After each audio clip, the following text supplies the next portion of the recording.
What's up guys, welcome back to the channel, and today I'm back in the video. This time we're going to rank the best starting 5 from each era, going from the 1960s all the way up to the 2010s. And for these starting 5s, for the most part, I'm going to have 2 guards, 2 forwards, and 1 center. And I want to make this very clear, every era in NBA history has their strengths as well as their weaknesses, and there really is no worst era in NBA history because all eras are great and they're all unique. But at the end of the day, there has to be a best and there has to be a worst. And I do want to say for this video, we're looking at the stats and the accolades. For MVPs, I combined the finals as well as the regular season. And on the stats side, I only looked at playoff numbers, as those stats are far more important and far more telling of how great a player was.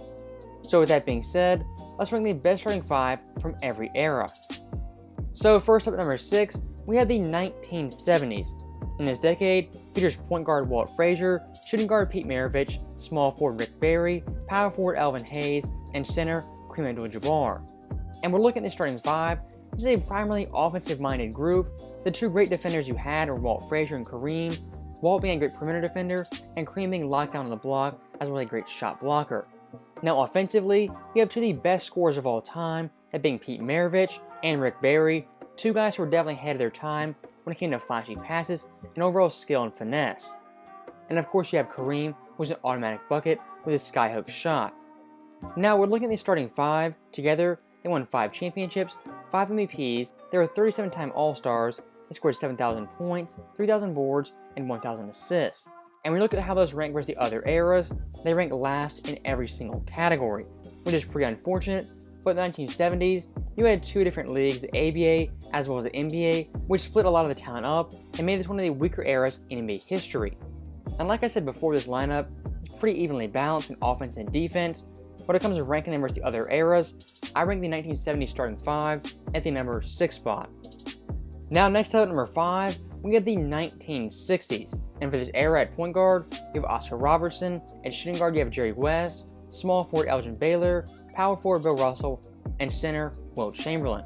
And this group right here offensively is as dominant as any group. You have Oscar Robertson, a walking triple-double, Jerry West, an elite scorer in the playoffs, Elgin Baylor, the original high-flying forward, Bill Russell, one of the best defenders of all time when it came to shot blocking and his overall defensive IQ, and of course Wilt the Stilt, who was dominant on both ends and a physical force of nature for his time. And his starting 5 combined won 10 championships, 9 MVPs, they were 47-time All-Stars, they scored over 12,000 points, had over 8,000 boards, and 2,400 assists. And we're looking at how they rank versus the other eras. They have some strong points as well as some weak points. Of course, making 47 All-Star games is a huge plus, and having 8,000 boards, in main part due to Russell and Chamberlain, is a big plus for this era in the starting 5. But I think the lack of playoff success for this era outside of Bill Russell when it comes to winning championships holds them back from me higher on my list. But still, the starting 5 is extremely talented on offense as well as defense. And when you have a backcourt of Jerry West and Oscar Robertson, you can't go wrong with those 2 guys. Now, next up at number 4, we have the 2010s. And for this era, you have Steph Curry, James Harden, LeBron James, Kevin Durant, and Boogie Cousins. And for this specific starting 5, the weakest point they have is the center position.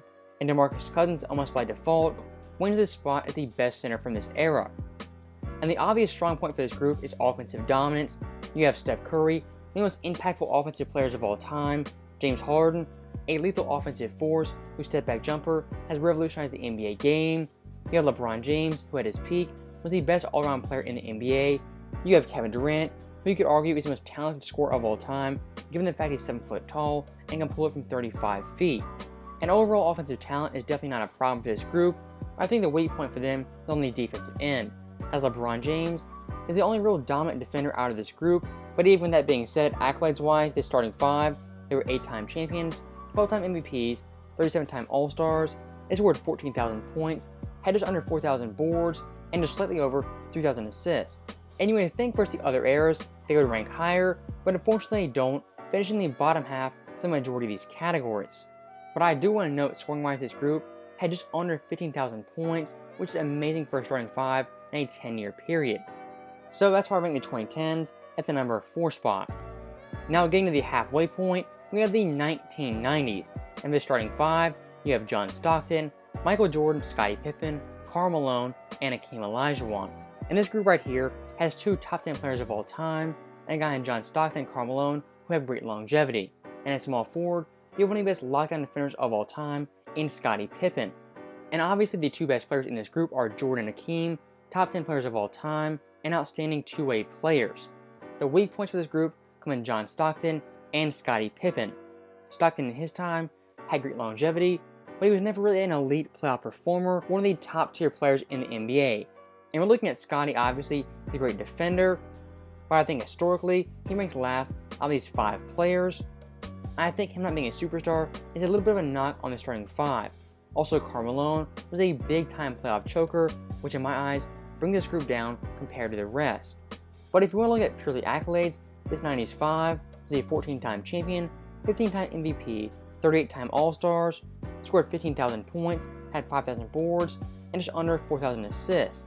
So going off stats and accolades, they rank near the top, but I think in overall team talent, Jordan and Hakeem definitely carry this 5, and Scottie and Stockton, although they're great players, they bring this group back in the middle of the pack.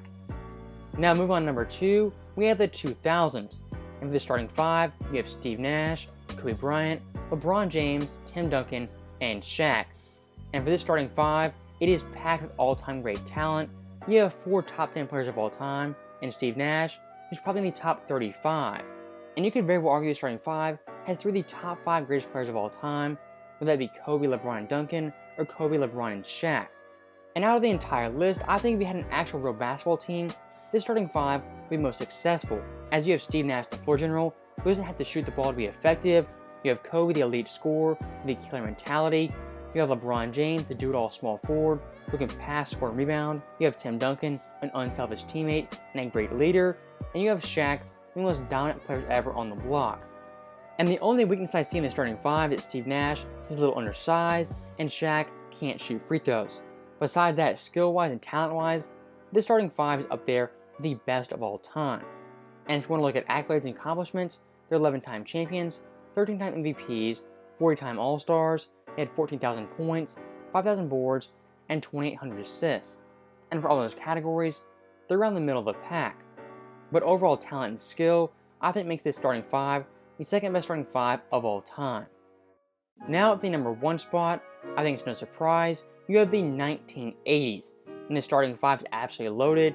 You have Magic Johnson, greatest point guard of all time, Michael Jordan, greatest player of all time, Larry Bird, a top 2 small forward, a top 10 player, Kevin McHale, one of the best post-up players of all time, and Kareem, a top 3 or top 5 player ever.